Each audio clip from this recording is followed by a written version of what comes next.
Why are you kissing a 6-year-old with your tongue? Why are you penetrating a 6-year-old with your penis? I'm trying to figure out what were your thought process when you were penetrating a 6-year-old with your penis in the vagina and anus? I'll prove to you. And also I'll prove to my brother that's back there and my mom also. What were you thinking while you were doing it? That's what I'm trying to figure out. R6589, State of Texas versus Jonathan Rodriguez. All right, are you Mr. Rodriguez? No. Are there going to be any witnesses or just argument? This argument. All right. Mr. Rodriguez, you entered a plea to indecency with a child.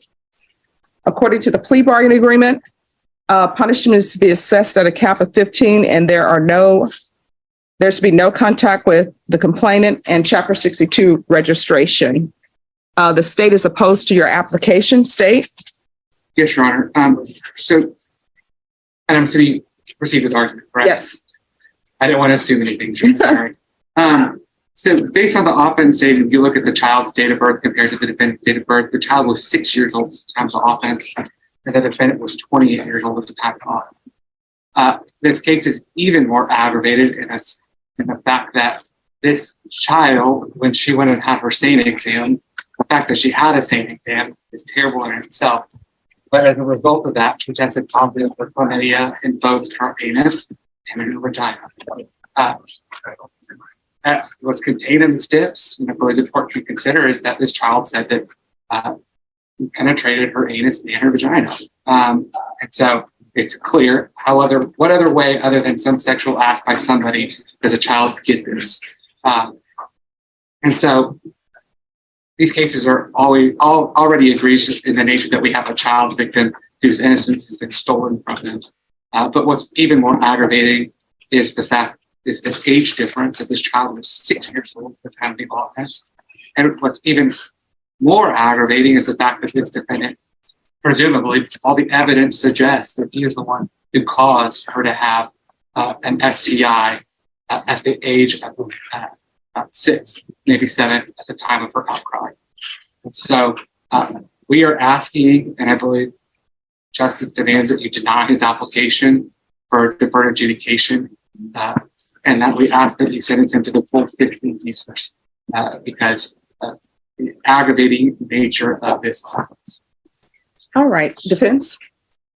Your Honor, obviously these are aggravated facts, but these cases almost always involve aggravated facts. And I think, Judge, what is going to determine how this case goes is whether or not the court believes that my client is worthy of redemption, and I would say that he is. I am asking that you put him on deferred adjudication. Notwithstanding the horrible mistake that he made, he has no criminal history. He's never been convicted of a felony. He's never done time in prison. He's never done time in county jail. This is his first offense, and it is a horrendous offense. But the fact remains he has no criminal history whatsoever.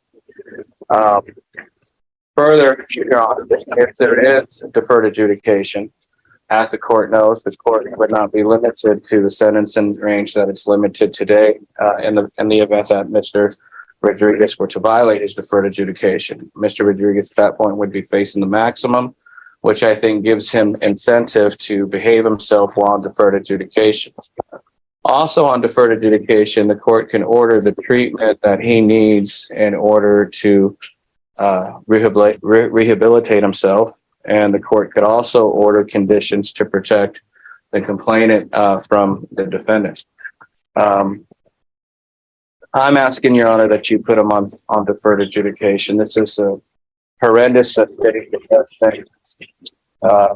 There's not really anything I can say about that. But the fact is, I think he's worthy of saving. He has no criminal history.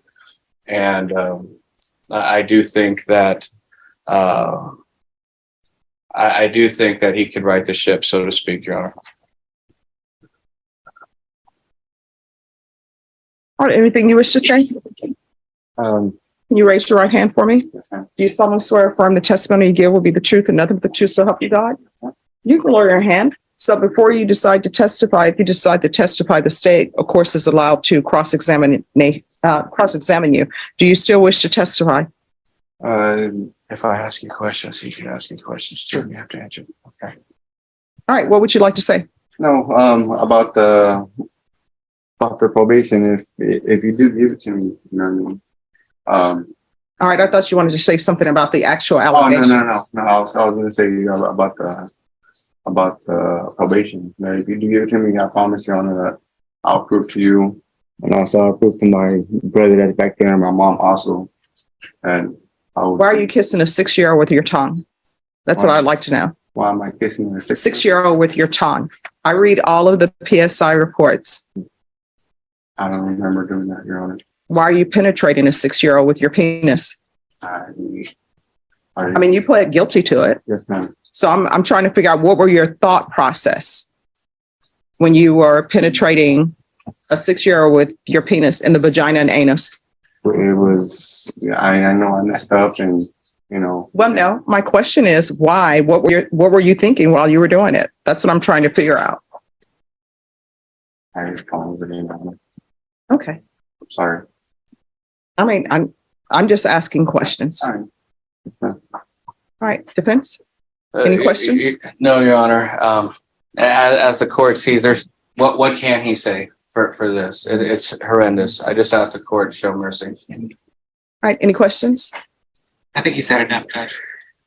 All right, this is what the court is going to do. The court is going to find you guilty, sentence you to 15 years in the prison, give you credit for any time served. There's Chapter 62 registration and no contact with the complainant.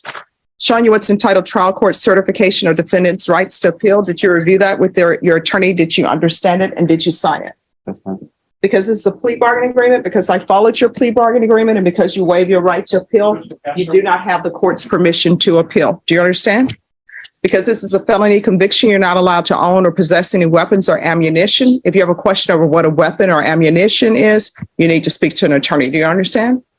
All right, we can go off the record. I understand that sometimes people regret what they've done, but we can't turn back the hands of time. So you need to internalize what you've done and hopefully this won't happen again with you. You understand? All right, is there any impact or no? No, Judge. All right, thank you. Calling 2023 CR 8336, State of Texas versus Carla Gonzalez. Can I have parties announced for the record for the state? Hank Wilkins for the state, Your Honor. Defense? David Rodriguez for the defendant. And are you Carla Gonzalez? Yes, ma'am. Counsel, have you received all the discovery? Did you review it with your client? I did, Your Honor. Court will find that the state is in compliance with discovery. I don't see it, but I'm assuming you filed a motion application for probation or deferred adjudication. Yes, Your Honor. Did you review that document with your attorney? Did you understand it? Yes, ma'am. Court is going to show you what's entitled True Bill of Indictment. Did you review that with your attorney? Did you understand it? Yes, ma'am. Counsel, do you waive the reading of the indictment? I do. State, are you proceeding on the indictment as presented? We are, Your Honor. Going to show you what's entitled Court Admonishments and Defendant's Waivers and Affidavit of Admonitions. Did you review that with your attorney? Did you understand it? Did you sign it in all the appropriate places? Yes, ma'am, I did. Did you understand you're charged with possession of a controlled substance, penalty group 1 grams to 4 grams?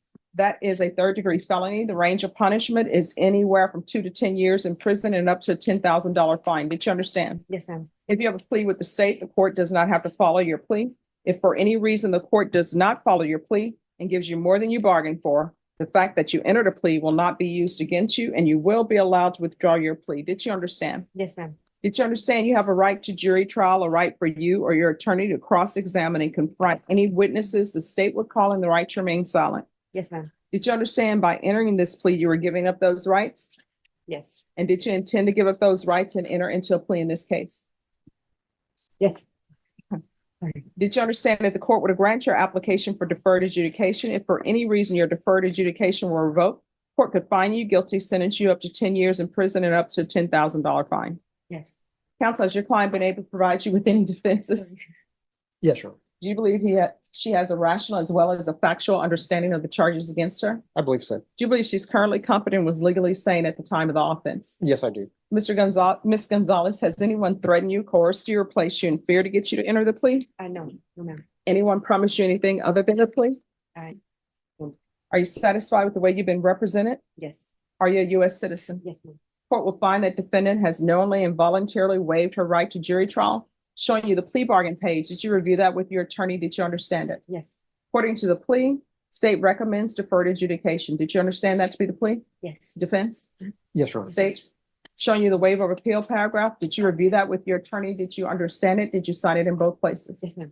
Did you understand by signing that you're waiving your right to appeal? The only items that can be appealed are written pretrial motions that have been filed, heard, and ruled upon by the court. Did you understand? Yes, ma'am. Counsel, are there any such motions? No, Your Honor. Showing you the waiver of appeal paragraph. I'm sorry. Showing you outside the agreement. State is requesting that your deferred adjudication be for a term of 3 years. There'll be a TAP evaluation, 150 hours community service restitution, no harmful or injurious contact with Isaiah Martinez. Did you understand those are recommendations from the state and the court does not have to follow those recommendations? Yes, ma'am. Then to the offenses charge, how do you plead? Guilty, not guilty, or no contest? Or no contest. State any evidence? Yes, Your Honor, I offer State's Exhibit 1 in the attachments. No objection. Showing you what's entitled waiver and consent to stipulation of testimony and stipulations. Did you review that with your attorney? Did you understand it? Did you sign it in all the appropriate places? Yes, ma'am. Again, did you understand you have a right to jury trial, a right for you or your attorney to cross-examine and confront any witnesses the state would call in the right to remain silent? Yes, ma'am. Did you understand that today the state will be presenting evidence in the form of witnesses' statements and police reports, but most importantly, there will be no live testimony. Did you understand? Yes, ma'am. Court will find that defendant has knowingly and voluntarily waived and consented to stipulation of testimony and stipulations. Court will accept into evidence State's Exhibits 1 and attachments and review the same.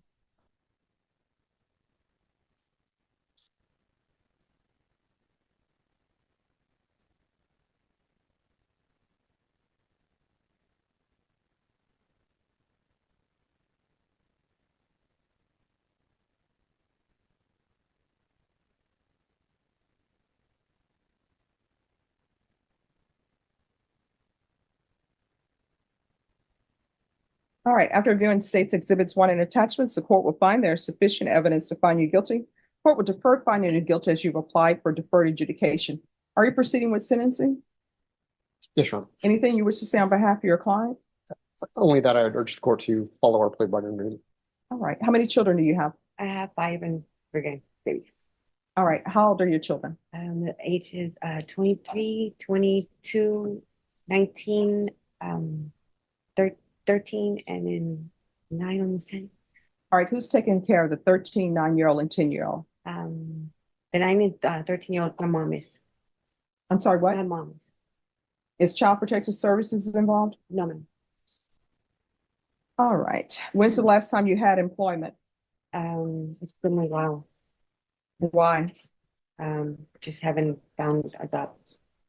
All right, I can tell you right now, I know that Isaiah Martinez is your son. You're not going to be allowed to live with him. Oh, no, I know that. All right. Okay. So you need to get employment and get on your feet. We're going to do 3 years deferred adjudication, 150 hours of community service restitution. I'm going to order parenting classes. She needs intensive parenting classes. Once she completes those, the community service will be deemed satisfied. No contact with Isaiah Martinez. If she gets her life together, I'll consider allowing her to have contact. Obviously, he loves her, but there was violence in this situation plus drugs. You can't be living with your children and bringing drugs into their home. You understand? Mhm.